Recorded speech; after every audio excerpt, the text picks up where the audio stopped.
Hey, welcome to the Pharmacy Residency Podcast, a member of the Pharmacy Podcast Network. I wanted to talk to you guys about a publishing opportunity and kind of why I want some collaborators on this one. I've already written a big part of what's needed for this, but I also wanted to kind of talk a little bit about publications in general for residency. And so what you're going to see when you kind of get to the rubric for residency acceptance, so whether or not you get interviewed in the first place, and then after that, whether or not as an interviewee, you kind of move on to the next stage of getting an offer or getting ranked high by that site. It's going to be publications. And as a professor, when you become a professor, if you're going to go to pharmacy school and teach or something like that, publications are very important. You may have heard the expression publish or perish. And that really applies to research-intensive schools where it's important that you obviously bring in funds through your lab or something like that. But at the privates, it's really more about teaching, and it's a lot more about your publications that you're making a contribution. And I'd written a couple of articles for publication, and maybe it's easier to start there.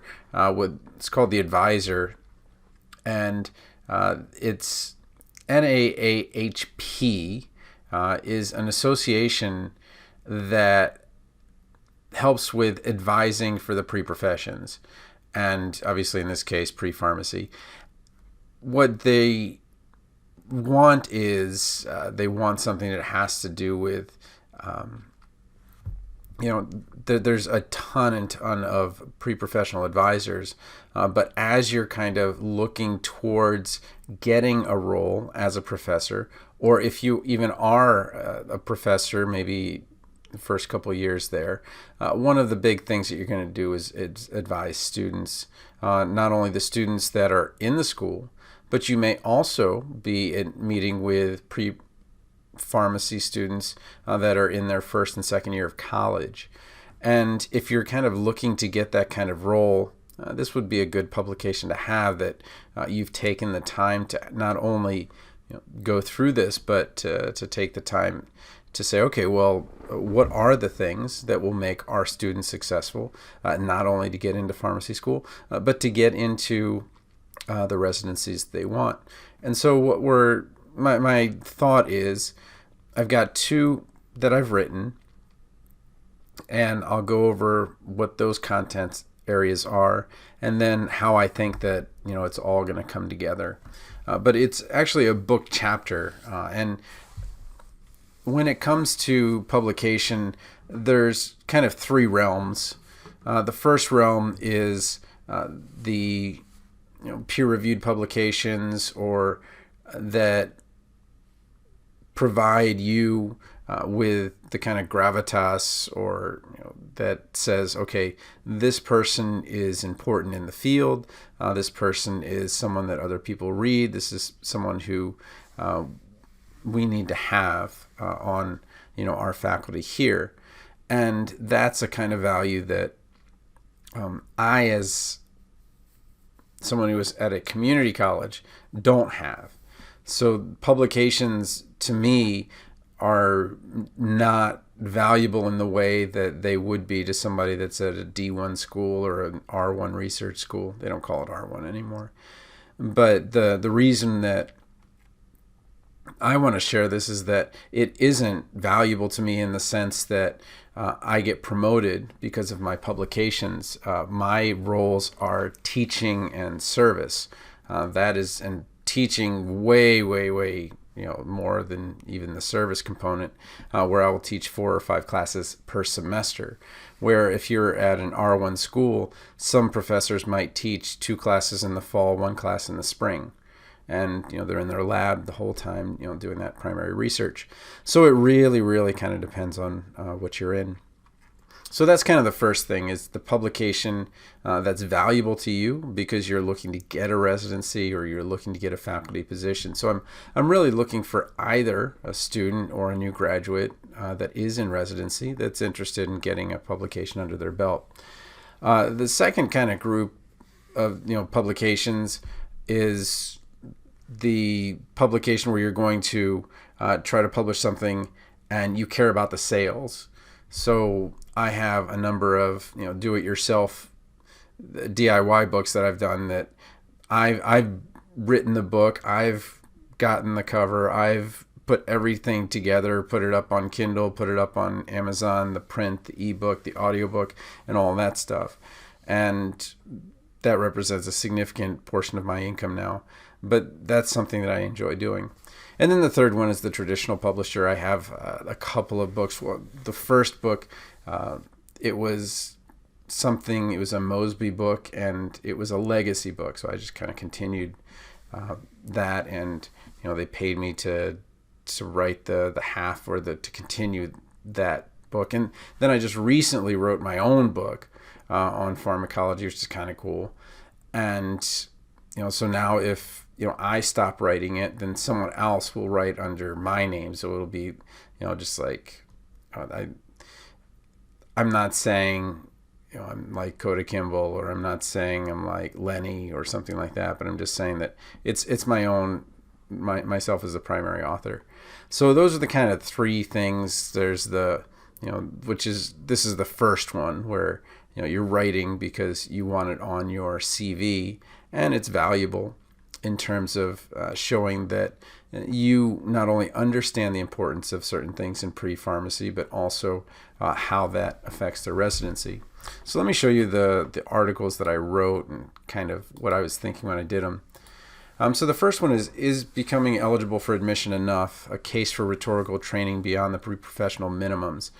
And what I was saying was that pre-pharmacy, when you look at pre-pharmacy and the skills that you get, the biologies, anatomies, organic chemistries, math, calculus, statistics, that it's so humanities deficient that you are creating someone that is going to do well in biochem, is going to do well in medchem, is going to do well in those things.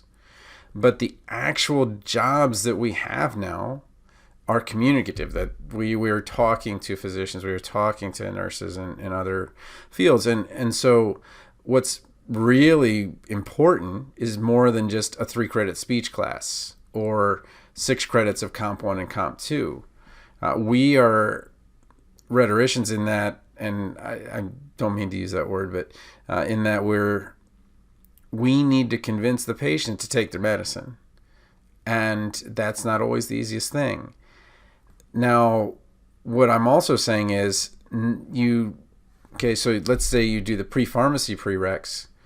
Well, what of those pre-pharmacy prereqs gets you ready for residency or the application process for residency?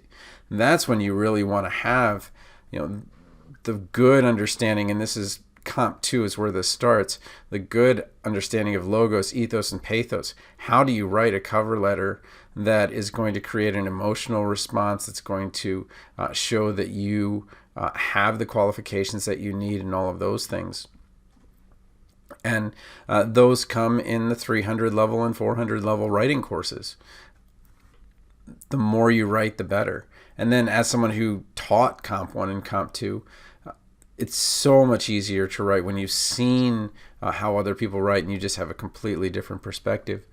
So the first kind of part of it, and my first kind of argument, is the humanities, pre-pharmacy is so humanities deficient that it makes it very hard for someone who didn't go the whole way to get a college degree and get those humanities credits. It's really tough for them to have enough writing experience where they got that feedback from the professors on how to write well. And I'm not talking about just grammar and syntax.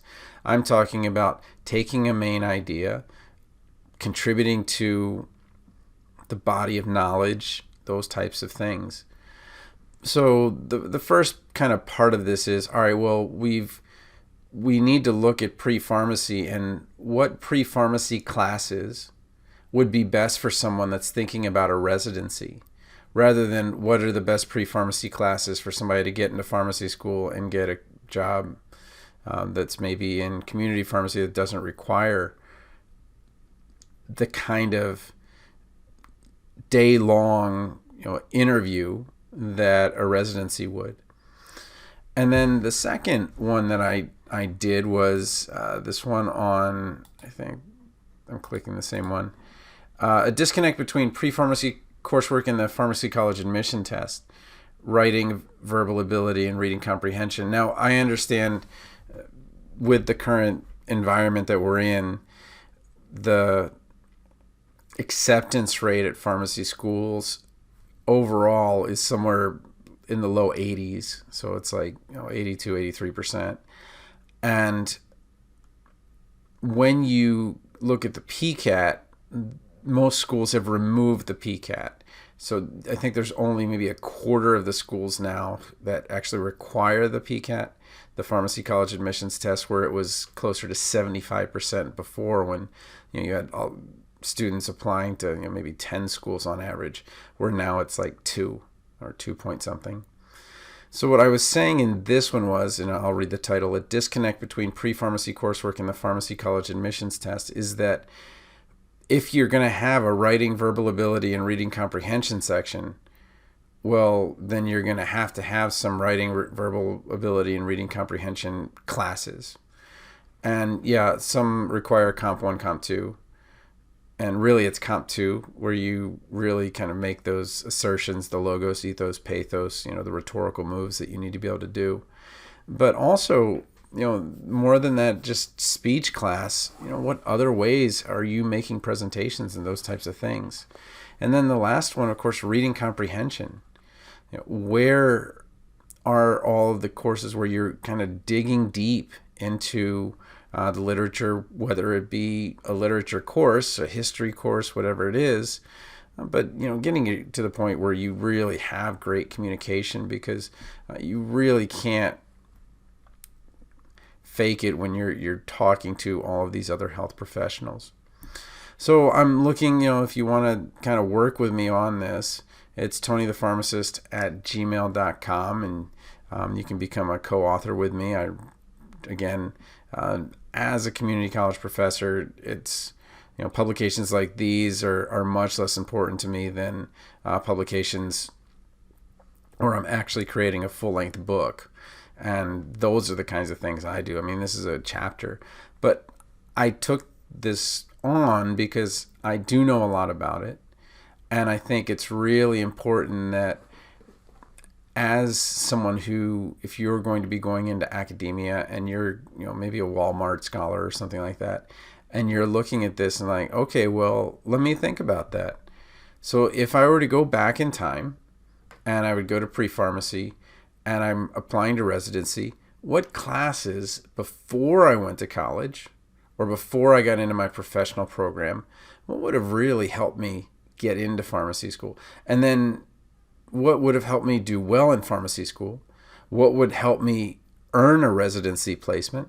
And then even what would help me in residency? Okay. We think so much that it's pharmacy school that's going to be the thing that gets us ready for residency. And to some extent, yeah, I get it, the APPEs or the APPEs do. I get that if you're going to be doing a critical care rotation in residency, then it's great that you have a critical care APPE. But where it comes down to it is, all right, well, if it comes to the ethics of something, how do I solve this ethical problem? Or when I'm working with somebody that is not taking my recommendation, what are the things that I can do? What are some of the rhetorical moves? Okay, well, that first try didn't go well. Or, how can I, gain the trust of the medical residents that I'm working with? Those guys are brand new July 1st too. So a lot of different kind of cool things to do. And I think it's kind of a neat project to, do a publication if that's something you want to do. So again, tonythepharmacist@gmail.com, and just, kind of send me why it'd be something you'd like to do. And then it's due in October. But I really feel like this could be done in a month or less, and we'll get some feedback maybe from the person that's kind of guiding this. She's at GW. But anyway, give me an email, and we'll talk about it.